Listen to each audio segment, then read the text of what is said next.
السلام علیکم۔ الحمد للہ نحمده ونستعینه ونستغفره ونؤمن به ونتوکل علیہ ونعوذ باللہ من شرور انفسنا ومن سیئات اعمالنا من يهده اللہ فلا مضل له ومن يضلله فلا هادی له واشهد ان لا الہ الا اللہ وحدہ لا شریک له واشهد ان محمدا عبدہ ورسولہ اما بعد فقد قال اللہ سبحانہ وتعالی فی کلامہ المجید اعوذ باللہ من الشیطان الرجیم بسم اللہ الرحمن الرحیم وَإِذْ غَدَوْتَ مِنْ أَهْلِكَ تُبَوِّئُ الْمُؤْمِنِينَ مَقَاعِدَ لِلْقِتَالِ وَاللَّهُ سَمِيعٌ عَلِيمٌ وقال النبي صلى الله عليه وسلم إنه ليس لنبي إذا لبس لامته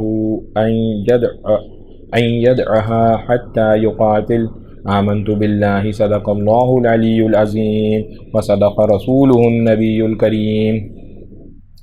پچھلے رکوع میں یا پچھلے بیان میں ہم نے غزوہ احد کا قصہ پورا ڈسکس کیا تھا۔ اس کے علاوہ کم عمر بچوں کا بھی جہاد میں حصہ لینے کا جذبہ اس کو ڈسکس کیا تھا۔ نبی کریم صلی اللہ علیہ وسلم کا جنگی نظم و ضبط اس کو بھی ہم نے دیکھا تھا۔ اس میں یہ بھی سمجھا تھا کہ بھروسہ صرف اللہ سبحانہ تعالیٰ کے اوپر ہونا چاہیے۔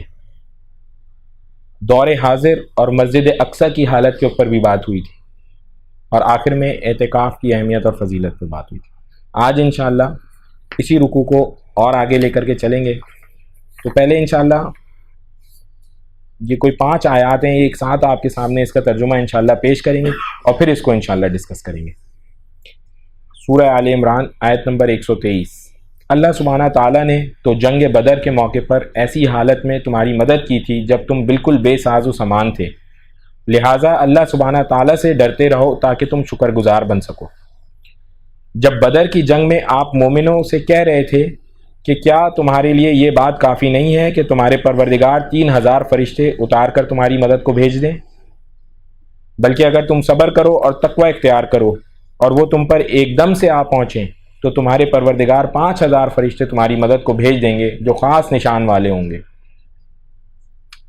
اللہ سبحانہ تعالیٰ نے یہ سب انتظام صرف اس لیے کیا تھا تاکہ آپ کو خوشخبری ملے اور اس سے آپ کے دلوں کو اطمینان نصیب ہو، اور مدد صرف اللہ سبحانہ تعالیٰ کی طرف سے ہے جو کہ زبردست حکمت والے ہیں۔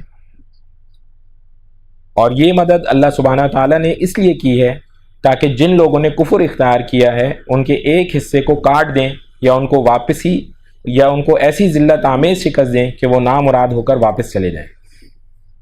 یہ میں نے آپ کے سامنے 5 آیات تلاوت کی، ترجمہ پڑھا ان کا۔ تو اب اس سے پہلے کیا بات ہوئی تھی وہ 1 منٹ دیکھ لیتے ہیں۔ سابقہ آیات میں غزوہ احد کے بارے میں بات ہوئی تھی، اور کیسے اس میں پورا قصہ، کیسے اس میں بھی مدد تھی مسلمانوں کی، اور پھر کیسے وہ پورا پلٹا اور مسلمانوں کو اس میں تکلیف اٹھانا پڑی۔ اب یہ غزوہ بدر کی بات ہو رہی ہے۔ اس میں باقاعدہ اللہ تعالیٰ نے مسلمانوں کو بتایا کہ فرشتوں سے کھلم کھلا کہا کہ مدد ہوگی، اتنے فرشتوں سے مدد ہوگی۔ یہ پہلی ایسی جنگ تھی۔ اس جنگ کے اندر خاص طور پہ فرشتوں کی مدد کی بات ہے۔ یہ جو جگہ ہے بدر جس کو کہا جاتا ہے، یہ در مدینہ کے جنوب مغرب میں کوئی 80 میل کے فاصلے پر ایک پڑاؤ اور منڈی کا نام ہے۔ یہ بڑی اہم جگہ تھی، یہاں پہ پانی وافر مقدار میں موجود تھا۔ عام طور پہ وہاں پانی نہیں ہوتا، لیکن اس جگہ کے اوپر پانی مقدار میں موجود تھا۔ توحید اور شرک کے درمیان اسی جگہ سب سے پہلا مارکہ بروز جمعہ 17 رمضان المبارک 2 ہجری کو پیش آیا تھا، یعنی رمضان کے روزوں میں مسلمان جنگ کرنے کے لیے کھڑے ہوئے تھے۔ پھر روایات کے مطابق مسلمانوں کی تعداد کوئی 313 تھی۔ اس فوج کے ہمراہ گھوڑے صرف 2 تھے اور اونٹ 70 کی تعداد میں تھے۔ لوگ باری باری سوار ہوا کرتے تھے، تھوڑا سفر کچھ لوگ سفر کرتے تھے اس میں، تھوڑا پھر کچھ اور کرتے تھے، یعنی ایک شدید مشکل، کچھ سامان تھا ہی کوئی نہیں۔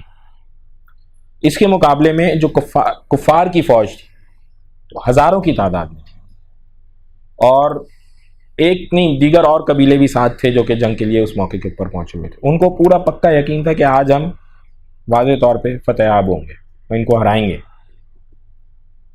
الحمدللہ اس کے باوجود بھی یہ جنگ مسلمانوں نے جیتی. تو اس جنگ کے شروع میں ہی جو کفار تھے ان کے ساتھ شیطان کا بھی سربراہ موجود تھا، اور اس نے ان کے ساتھ مل کر کے قرآن پاک سے ہمیں پتہ چلا ساتھ پورا تیار کر کے لایا تھا کہ ان کو ہم ہرائیں گے، مسلمانوں کا بس یہ چراغ بجھائیں گے. اور ہوا یہ کہ جب وہ آ گیا میدان میں، اور جب اس نے اللہ سبحانہ وتعالیٰ کی طرف سے فرشتوں کو نازل ہوتا ہوا دیکھ لیا، تو کفار کا جو لیڈر تھا اس کا ہاتھ تھامے ہوا تھا، اس کا ہاتھ چھوڑ دیا، کہنے لگا اب تم لوگ لڑو، اب میں نہیں لڑ سکتا کیونکہ اب جو میں دیکھ رہا ہوں تم نہیں دیکھ رہے. آنکھوں سے اس نے مشاہدہ کر لیا تھا کہ بھائی یہ جو ہے نا معاملہ اب سخت ہو گیا، اب یہ جنگ ونگ یہ بیکار ہے، ہمارا لڑنا کام ہی کوئی نہیں ہے، ان سے لڑ نہیں سکتے. تو چنانچہ پلٹ گیا. ان کفار تو ظاہری بات ہے وہ تو آ گئے تھے میدان میں، نہ ان کو یہ باتیں اتنی سمجھ میں، کہا جی ہم تو لڑیں گے اور ہم باقاعدہ غلبہ پائیں گے. بہرحال اس کے اندر دو اور باتیں ہوئیں اس موقع کے اوپر. وہ کیا کہ جب وہ شیطان بھاگ گیا اور یہ سب تیار ہو گئے اور جنگ کے اوپر کھڑے ہو گئے لڑنے کے لیے، جنگ شروع ہوئی، ان کفار کو شدید قسم کی شکست کھانا پڑی. اس شکست میں جو پرانے اور بڑے سخت دشمن تھے وہ بھی مارے گئے، سخت دشمن تھے. اور ایک ہوتا ہے نا بالکل ہی آج کل کے دور میں اگر دیکھا جائے اور یوں دیکھا جائے کہ بالکل ہی انہونی چیز ہو گئی، انہونی پاسبلٹی نہیں تھی کہ ایسا ہوتا اور ہو گئی. ایک اور جگہ پتہ چلتا ہے روایت میں کہ یہ ان کفار کو جنگ سے پہلے ایسا لگ رہا تھا کہ مسلمان تو تھوڑے سے ہیں تو ان کو ہم حملہ کریں گے، ہرائیں گے. اور مسلمانوں کو اللہ تعالیٰ کی کرم نوازش سے ایسا لگ رہا تھا کہ یہ تھوڑے سے اور ہمارے پاس اب زیادہ ہو گئے اور ہم انہیں ہرائیں گے. فرشتوں کا وعدہ ویسے ہی آ گیا تھا. تو اللہ تعالیٰ نے یہ بالکل واضح کرنا تھا کہ اس بار جیت ہونی مسلمانوں کی. چنانچہ روایات میں آتا ہے کہ ابو جہل بھی اس میں مارا گیا اور 70 اہم جو ان کے کہنے کے شدید قسم کے مسلمانوں کے دشمن تھے وہ بھی مارے گئے اس میں. باقی قید بھی ہوئے اور بہت سارے واپس بھاگے. بہرحال بات یہ یہاں کے اوپر یہ سمجھنے کی ضرورت ہے کہ یہ کیا بات ہوئی کہ فرشتوں کے ذریعے مدد کی گئی. کوئی سوال کرنے والا یہ پوچھے گا کہ بھئی پہلے اللہ تعالیٰ نے کہا تھا 3000 فرشتے، پھر کہا کہ 5000 فرشتے کوئی نشان لگائے والے بھیجے جائیں گے، اس کی کیا ضرورت تھی؟ دیگر اور جگہوں پہ ہمیں روایت میں پتہ چلتا ہے، سورہ یاسین میں ہمیں پتہ چلتا ہے کہ ایک فرشتہ ہے، اس نے ایک چیخ ماری اور پورا کا پورا سب ختم ہو گیا معاملہ. پوری بستی جو ہے وہ جتنے لوگ تھے وہ مارے گئے. اور بھی ایسے بہت ساری جگہوں کے اوپر اللہ تعالیٰ نے جب قوم لوط کے اوپر عذاب بھیجا تو 1 یا 2 فرشتے آئے صرف اور انہوں نے پوری بستی الٹ دی. پھر دوسرے موقع کے اوپر ایک اور جگہ عذاب بھیجا تو دوبارہ صرف 1 فرشتہ آیا، اس نے کوئی کام کیا تو وہ پوری بستی. تو یہاں کے اوپر یہ 3000 5000 فرشتوں کی کیا ضرورت ہے؟ تو اللہ تعالیٰ کی شان تو یہی تھی کہ اللہ تعالیٰ ایک حکم کرتے تو وہ سب کے سب ختم ہو جاتے. مگر طریقہ کار یہ نہیں ہے. اس زمین کے اوپر اگرچہ تو اللہ تعالیٰ نے فرشتوں سے ہی سارے کام کرانے ہوتے تو پھر تو کافر کوئی بچتا ہی کوئی نہیں، سارا ختم ہو جاتا نظام، سارے کے سارے صرف مسلمان ہی رہتے ہوتے. اور دوسری بات یہ جو جہاد کا فریضہ ہے یہ دیا ہی گیا ابن آدم کو، آدم علیہ السلام کی اولاد کو. یہ فرشتوں کو نہیں دیا گیا یہ کام. اب پھر سوال پیدا ہوتا ہے کہ یہ مدد کرنے کے لیے کس طرح کے بھیجے گئے تھے؟ اب مدد کرنے کے لیے ضرور بھیجے جاتے ہیں فرشتے. اور اب یہ کیا بات ہوئی، ایک بھیج دیتے، 2 3 3000 5000، یہ بھیجنے کا کیا طریقہ کار ہے؟ تو اس کو بھی تھوڑا سا سمجھ لیا جائے. یہ حقیقتاً اسی طرح سے ہوتا ہے. اور اتنے سارے دیکھیں نا، اب آپ خود دیکھیں، آپ کسی جگہ جا رہے ہو اور آپ کو پتہ چلا آپ جنگ کرنے کے لیے جا رہے ہیں، کسی ایسے موقع کے اوپر جا رہے ہیں، آپ کو پتہ چلے بھئی یہ تو ہمارے قبیلے میں 1000 یا 2000 نہیں، ہم تو 8-10 ہزار لوگ ہیں. تو دل کو کیا ہونا شروع ہو جائے گا؟ اطمینان آنا شروع ہو جائے گا. آج جنگ شروع، آپ بولیں کہ ہمارے پاس آج کے دور میں جو بہترین اڑنے والے جہاز ہیں وہ 1 2 5 نہیں ہیں، وہ 1000 ہیں. آپ بولیں گے اوہ مزہ آ گیا، اب جنگ کرتے ہیں، دیکھتے ہیں کیسے جیتے گا. تو اللہ تعالیٰ یہ اس طرح سے مسلمانوں کے مومنین کے دلوں کو قوت عطا فرما رہے تھے، ان کو جما رہے تھے، اور ان کو اس چیز کا احساس ہو رہا تھا کہ ہمارے ساتھ کوئی اور لوگ ہیں، اتنے سارے لوگ ہیں. وہ فرشتے ان کو احساس دلا رہے تھے، ان کا دل جم رہا تھا اس چیز سے، اکھڑ نہیں رہا تھا، ان کے پاؤں نہیں اکھڑ رہے تھے. اور اسی طرح سے کافر تو اللہ تعالیٰ کو مانتے نہیں ہیں نا، کافر تو اللہ تعالیٰ کو مانتے نہیں ہیں، وہ تو نہیں مانتے تھے. بہت سارے کفار تو کہہ رہے تھے کہ نہیں ہم تو نہیں مانتے. ان کو کس چیز کا احساس ہو رہا تھا؟ ان کو احساس ہو رہا تھا کوئی غیبی نہیں، یہ مسلمان ہیں سارے جو ہمارے اوپر اتنا غلبہ کر رہے ہیں، یہ کوئی عام لوگ نہیں ہیں۔ ان کو مسلمانوں کا ڈر ہو رہا تھا، ان کے دلوں میں جو خوف بیٹھ رہا تھا وہ مسلمانوں کا خوف بیٹھ رہا تھا، مومنین کا خوف بیٹھ رہا تھا۔ ان میں سے جب وہ جو بھاگے واپس پلٹے، ذلیل ہو کر کے بھاگے، تو جب وہ جا کر کے یہ قصے اور بتاتے تھے کہ یہ اس طرح کے، تو گھبراتے تھے کہ وہ بہت طاقت والے لوگ ہیں، اتنی زیادہ قوت ان کو ہو جاتی تھی۔ اس جنگ میں باقاعدہ مومنین نے فرشتوں کی آواز سنی اپنے کانوں سے، اوکے، پہلے سے اشارہ کر دیتے تھے اس طرف دیکھو، فلانا کرو، یوں اٹھو، یوں بیٹھو، ایسے بڑھو آگے، اور دوسری طرف وہ ان کو الجھاتے تھے، کفار الجھ جاتے تھے، وہ گھبرا جاتے تھے، ان کے دل میں ڈر آ جاتا تھا، تو لہٰذا یہ غلبہ پاتے گئے اور ان کے لیے مصیبت ہو گئی۔ چنانچہ اسی جنگ کے اوپر دیگر روایات میں آتا ہے کہ کچھ صحابہ نے باقاعدہ ان فرشتوں کو دیکھا اپنی آنکھوں سے۔ ایک اور موقع پہ ایک روایت میں آتا ہے نبی کریم صلی اللہ علیہ وسلم کے بالکل برابر میں 2 فرشتوں کو دیکھا گیا جن کو پہلے کسی وقت نہیں دیکھا گیا، پہلے کبھی نہیں دیکھا ہے کون ہے، یعنی انسانوں کی شکل میں تھے اور دیکھا نہیں گیا ہے کون ہے، مگر اس وقت ان کے ساتھ تھے۔ تو چنانچہ یہ طریقہ کار ہے اللہ تعالیٰ کا، ایسے اللہ تعالیٰ نے کفار کے دلوں میں مسلمانوں کا رعب ڈالا، اور ایسے اللہ تعالیٰ نے مسلمانوں کو اس میں فتح عطا فرمائی۔ یہ صرف ایک موقع نہیں ہے ایسا ہونے کا، بہت سارے مسلمانوں کی ہسٹری میں یہ ساری چیزیں بے انتہا بھری ہوئی ہیں۔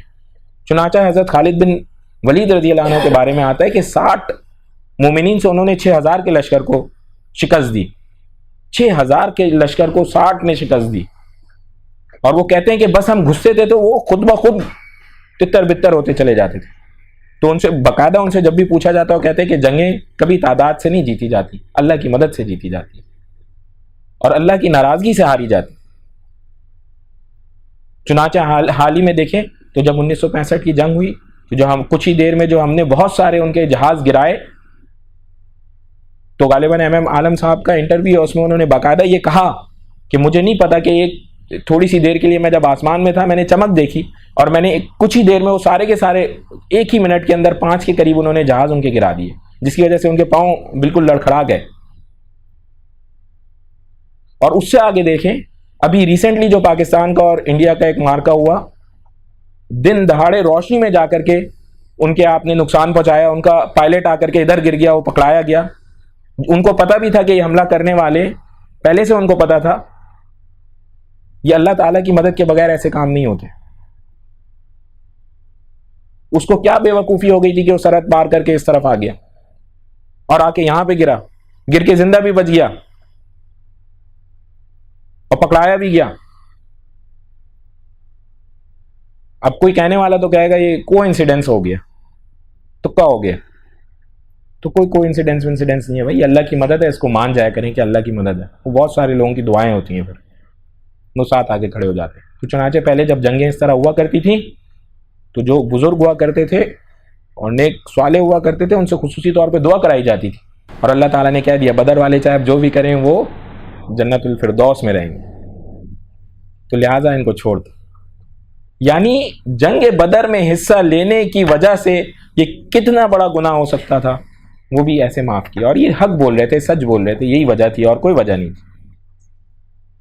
چنانچہ ایک اور حدیث میں آتا ہے، حضرت رافع بن خدیج رضی اللہ عنہ کہتے ہیں کہ جبریل علیہ السلام نبی کریم صلی اللہ علیہ وسلم کے پاس آئے اور عرض کیا آپ اپنے میں شرکائے بدر کو کیسا سمجھتے ہیں؟ آپ صلی اللہ علیہ وسلم نے فرمایا وہ ہم میں سب سے بہتر ہیں، یا اس طرح کا کوئی اور جملہ فرمایا۔ جبریل علیہ السلام نے کہا اسی طرح فرشتوں میں وہ فرشتے جو غزوہ بدر میں شریک تھے سب سے بہتر ہیں۔ سبحان اللہ۔ تو جو فرشتے اتارے گئے تھے ان کو بھی یہ اعزاز حاصل ہے کہ ہم نے جنگ بدر میں حصہ لیا، تسلی کے لیے۔ چنانچہ جو آیات آپ کے سامنے پڑھی گئیں اس میں 2 خاص چیزوں کی طرف اور اشارہ تھا، وہ کیا؟ اللہ سبحانہ تعالیٰ سے ڈرتے رہو۔ جو آیت تھی اس کے ترجمے میں تھا کہ اللہ سبحانہ تعالیٰ سے ڈرو۔ جب اللہ تعالیٰ نے ساری چیزیں کی، یہ اللہ تعالیٰ سے ڈرنے کا نفع کیا ہوتا ہے کہ انسان متقی بن جاتا ہے، پرہیزگار بن جاتا ہے، ڈرتا ہے نا اللہ تعالیٰ سے، گناہ کا موقع ملتا ہے کیا کرتا ہے؟ چھوڑ دیتا ہے، میں نہیں کروں گا گناہ کیونکہ میرے رب مجھے دیکھ رہے ہیں۔ جیسے ابھی پیچھے پورا رمضان گزرا نا، رمضان کا بھی جہاں فرض ہوا تو اس کا مطلب کیا تھا؟ تم پر روزے فرض کیے گئے جیسے تم سے پہلی امت پر فرض کیے گئے تھے، اس لیے کہ تم تقوی اختیار کرو، اللہ تعالیٰ سے ڈرنا سیکھو، حلال چیزوں کو حرام کر دیا، کھانا کھانا حلال تھا، حرام کر دیا، اور ایسا حرام کیا کہ ہم چھپ کر اکیلے ہوتے ہیں، تنہا ہوتے ہیں، تب بھی پانی کا ایک گھونٹ نہیں پیتے، بھوک لگ رہی ہوتی ہے کھانا نہیں کھاتے، حلال چیز تھی حرام کر دی، اور ہم رک گئے 30 دن تک، ہم ایسے ہی رکے رہے۔ حلال سے رکنے کی جس کی عادت ہو گئی ہو، حرام سے وہ کیسے رکے گا؟ مجھے بتائیں آپ۔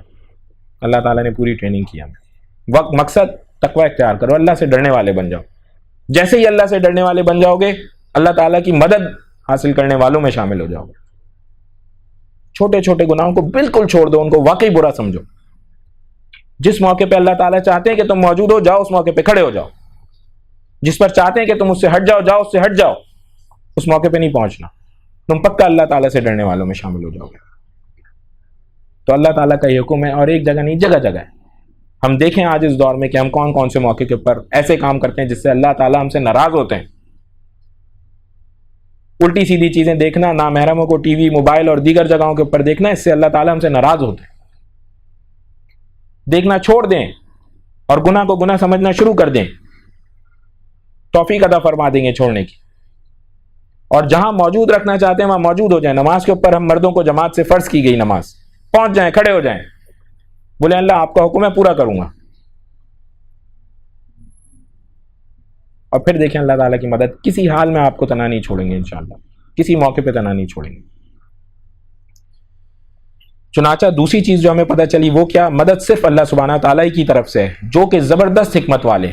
مدد صرف کس کی طرف سے؟ اللہ سبحانہ تعالیٰ کی طرف سے۔ محنت کریں، بالکل کریں، لیکن پورا پکا یقین ہونا چاہیے جب تک اللہ تعالیٰ کی مدد نہیں آئے گی میرا کام نہیں بنے گا۔ میں چاہے جتنے راستے اور اختیار کر لوں، میرا کام نہیں بنے گا۔ آج بھی جو ملک کی حالت ہے، ملک کے معاملات ہیں، ملک جن پریشانیوں میں، چاہے جو کرنا ہے کر لیں، اگر اللہ کی مدد کو نہیں ڈھونڈیں گے کسی صورت نہیں کنارے پہ لگ پائیں گے، کسی صورت۔ تو جو لوگ سمجھتے ہیں کہ مجھے فلانے سے مدد مل جائے تو کام بن جائے گا، فلانا میرے ساتھ ہو جائے تو کام بن جائے، فلانا میرے ساتھ بن جائے تو کام ہو جائے، کچھ کر کے دیکھ لیں، کوئی کام نہیں بننا بنانا جب تک اللہ سبحانہ تعالیٰ کی مدد شامل نہیں ہے۔ اور اللہ تعالیٰ کی مدد کیسے شامل ہوگی؟ بہت آسان طریقہ ہے، دیکھ لیں میں کتنا متقی ہوں، پرہیزگار ہوں، اللہ سے ڈرنے والا ہوں۔ بھائی ظاہری بات ہے اسی کی مدد کی جاتی ہے نا جو کسی نظم و ضبط پہ پورا اترتا ہے، یا ہر کسی کی مدد شروع ہو جاتی ہے ہمیں۔ بھائی آپ کس کی مدد کریں گے؟ کسی اپنے اچھے جاننے والے کی نا، کہ وہ پتہ ہوگا ہاں بھی یہ ٹھیک بندہ ہے، اس کی مدد کرنا بنتی ہے، اصول و ضوابط کے اوپر ہے۔ تو آئیں آ جائیں، طے کر لیں کہ اللہ تعالیٰ کو راضی رکھیں گے، دیکھتے ہیں کیسے مدد نہیں آتی۔ اور یہ پکی بات ہے، یہ طے کر لیں، فلانے سے دوستی، فلانے سے یاری، فلانے سے تعلق کسی کام نہیں آئے گا اللہ تعالیٰ سے جب تک تعلق نہیں بنے گا۔ چنانچہ اس کے بعد آیت نمبر 128، اے رسول صلی اللہ علیہ وسلم آپ کو اس فیصلے کا کوئی اختیار نہیں کہ اللہ سبحانہ تعالیٰ ان کی توبہ قبول کریں یا ان کو عذاب دیں، بے شک یہ ظالم لوگ ہیں۔ یہ آیت جو ہے دوبارہ جنگ احد کے بارے میں، یہ جنگ بدر کے بارے میں نہیں ہے جس میں مسلمانوں کو شکست ہوئی اور اس میں مسلمانوں کو نقصان ہوا۔ نبی کریم صلی اللہ علیہ وسلم کے بے انتہا پسندیدہ یا جن سے بہت ہی دل قریب تھا حضرت حمزہ رضی اللہ عنہ، جو کہ ان کے چچا بھی ہیں، ان کو بری طرح سے قتل کیا گیا، شہید کیا گیا۔ ان کا جگر جو ہے وہ ہندا نے چبایا باقاعدہ اس طرح سے، اور دیگر اور جو اصحاب اس میں شہید کیے گئے ان کو بے حرمتی، بے انتہا بے حرمتی کی گئی کہ ناک کاٹی گئی اور دیگر اور۔ تو نبی کریم صلی اللہ علیہ وسلم کو بھی اس میں چوٹ آئی، اس میں چوٹیں لگیں، دانت ان کا ایک شہید ہوا، دانت مبارک، خون نکلا چہرے سے۔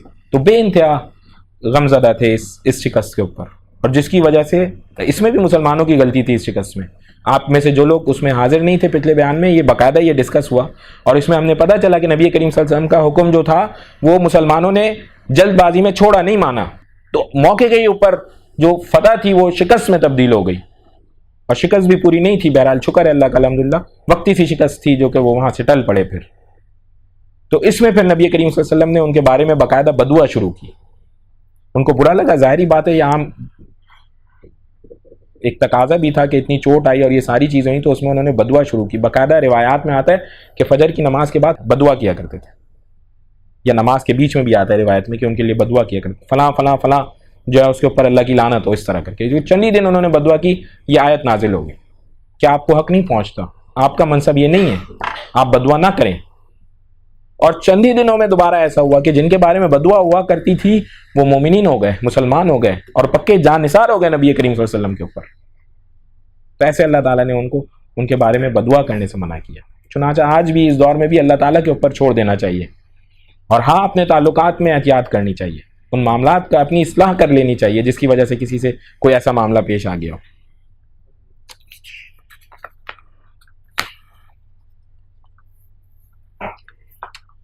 اس کے بعد آیت نمبر 129، آسمانوں اور زمین میں جو کچھ ہے اللہ سبحانہ تعالیٰ ہی کا ہے، وہ جس کو چاہتے ہیں معاف کر دیتے ہیں اور جس کو چاہتے ہیں عذاب دیتے ہیں، اور اللہ سبحانہ تعالیٰ بہت بخشنے والے بڑے مہربان ہیں۔ پھر اللہ تعالیٰ نے ان دونوں اس پورے رکوع میں 2 جنگوں کا تذکرہ ہوا، جنگ بدر، جنگ احد، اور اس کے بعد آخر میں اللہ تعالیٰ نے بتایا جس کو چاہتے ہیں بخش دیتے ہیں۔ ہم لوگ سوال نہیں کر سکتے، اللہ تعالیٰ اپنی مرضی سے کائنات چلاتے ہیں، اور لہٰذا ہم سوچ بھی نہیں سکتے کہ کیا فیصلے ہیں، کس طرح چلا رہے ہیں، اپنی حکمت ہے ان کی۔ چنانچہ ایک اور روایت میں آتا ہے کہ ایک بندے نے ایک جہاد میں ایک مومن کو قتل کیا ایک کافر نے، تو مومن سیدھا جنت میں پہنچ گیا۔ تو اللہ تعالیٰ تھوڑی دیر بعد یہ دیکھ کر کے مسکراتے ہیں کہ جس نے قتل کیا تھا، جس نے شہید کیا تھا، وہ بھی جنت میں پہنچ گیا۔ تو پھر نبی کریم صلی اللہ علیہ وسلم اس کی ڈیٹیل میں بتاتے ہیں کہ جس نے پہلے ان کو قتل کیا تھا، شہید کیا تھا، اس نے کلمہ پڑھا، مسلمان ہوا، مسلمانوں کی طرف سے لڑا اور شہید ہوا، تو وہ بھی جنت کا حقدار ہو گیا برابر۔ تو اب دیکھیں نا تھوڑی سی دیر میں کیسے پلٹ دیا اللہ تعالیٰ نے، کافر سے مسلمان کر دیا، مسلمان کرنے کے بعد مومن کر کے جہاد میں لڑوا کے شہید ہو گیا۔ اب مجھے بتائیں اس کا تو ویسے ہی ٹھکانہ جنت بنتا ہے، اور کوئی پتہ نہیں جس کو پہلے جس کے ساتھ زیادتی ہو اللہ تعالیٰ اس کے بدلے میں اس کو 50 درجے عطا فرما دیں، بولے ہاں بھائی مجھے بدلہ نہیں چاہیے، 50 درجے قبول ہے۔ آج کسی نے اگر کسی کو تھپڑ مار دیا اور بیچ میں کوئی صلح کرانے والا آ جائے، وہ بولے ہاں بھائی تمہیں 50 یہ ایک تھپڑ کا بدلہ، ایک تھپڑ واپس چاہیے، تمہیں ایک گاڑی دے دیتا ہوں، کیا لوگے؟ جو بہترین گاڑی ہے نہیں وہ پکڑا دیتا ہوں، بتاؤ کیا لوگ؟ وہ کیا کہے گا؟ وہ نہیں تھپڑ مارنا ہے، اتنا بے وقوف انسان بنایا نہیں گیا، کہ لاؤ بھائی گاڑی دو۔ تو جب وہ جنت کی حالت دیکھے گا نا اور جنت کے مقام کو دیکھے گا، وہ بولے گا بھائی یہی دو، یہ سارے بدلے چلو ہٹاؤ۔ تو ایسے اللہ تعالیٰ اپنا یا کسی اور طریقے سے جیسے چاہیں اپنا نظام چلائیں گے انشاءاللہ۔ بس آج اتنا ہی ہے انشاءاللہ۔ تو آج اس موقع کے اوپر میں چاہوں گا کہ عزم کریں، اس بات کی سمجھ اپنے اندر پیدا کریں کہ مدد صرف اور صرف اللہ سبحانہ تعالیٰ کی طرف سے، پہلی اور اہم چیز کہ مدد صرف اور صرف اللہ سبحانہ تعالیٰ کی طرف سے، اپنے تمام معاملات میں رخ اللہ سبحانہ تعالیٰ کی طرف کریں۔ ہر چیز کی کامیابی میں اللہ تعالیٰ خود اپنے آپ کو ٹٹول لیں کہ اللہ میں کوئی گناہوں میں کسی چیز میں ایسے ملوث تو نہیں ہوں، مجھے آپ کی مدد کی شدید ضرورت، لہٰذا مانگے اللہ تعالیٰ سے، یا اللہ میں فلانا کام کرتا ہوں مدد فرمائیے، فلانا کام کرتا ہوں مدد فرمائیے۔ تو کرتے ہیں انشاءاللہ اس کے اوپر عزم۔ دوسرا عزم، گناہوں کو پوری طرح چھوڑیں گے انشاءاللہ، عزم کرتے ہیں نا اس کے اوپر۔ اور آخری چیز، نماز انشاءاللہ با جماعت پڑھنے کا اہتمام کریں گے، عزم کرتے ہیں نا انشاءاللہ اس کے اوپر۔ یا ارحم الراحمین یا ارحم الراحمین یا ارحم الراحمین، اللہم صلی علی محمد وعلی آل محمد کما صلیت علی ابراہیم وعلی آل ابراہیم انک حمید مجید، اللہم بارک علی محمد وعلی آل محمد کما بارکت علی ابراہیم وعلی آل ابراہیم انک حمید مجید، اللہم اعنی علی ذکرک و شکرک و حسن عبادتک۔ یا اللہ خوب اچھا سا قرآن پاک پڑھنے کی، سمجھنے کی، عمل کرنے کی توفیق عطا فرمائے، نبی کریم صلی اللہ علیہ وسلم کی حدیثوں کو پڑھنے کی، سمجھنے کی، عمل کرنے کی توفیق عطا فرمائے۔ یا اللہ ہم تمام لوگوں کے تمام گناہوں کو معاف فرمائیے، خوب متقی و پرہیزگار بننے کی ہمیں خصوصی توفیق عطا فرمائیے۔ یا اللہ ہماری تمام نیک جائز حاجات کو پورا فرمائیے۔ یا اللہ امت مسلمہ کے حال پہ خصوصی رحم فرمائیے۔ سمعنا واطعنا غفرانک ربنا و الیک المصیر برحمتک یا ارحم الراحمین۔